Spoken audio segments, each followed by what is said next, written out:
Presented by Monadic Music.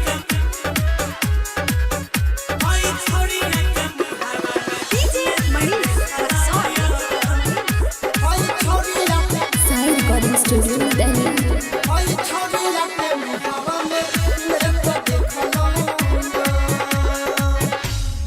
हाँ, 4 बजे भोरी भूस खारी वाला घर में छौरा रहे ऊपर छौरी रहे घर में यारा अकेला के सुतल रहे अपना जर में सुतल रहे जर मेरे भोरी के पहाड़ में जाइरी है जब हम खेत देखलौं हे पायलवा के मुहावा में लेत देखला हई छौरी के मुहावा में लेत देखला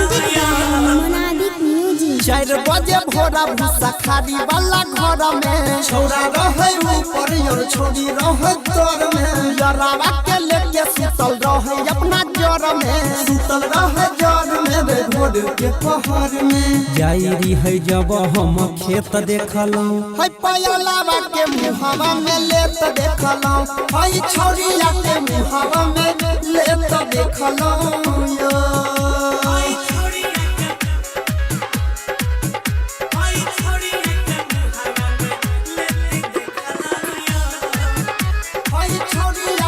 Sai Recording Studio, Delhi.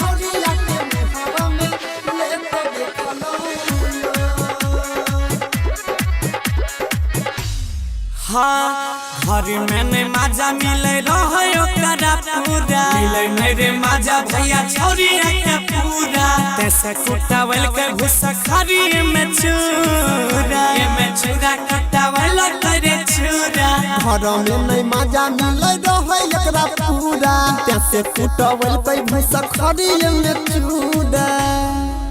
जेना बहे रहे कोसिया के रेत देखलौं है पायलवा के मुहावा में लेत देखलौं हई छौरी के मुहावा में लेत देखला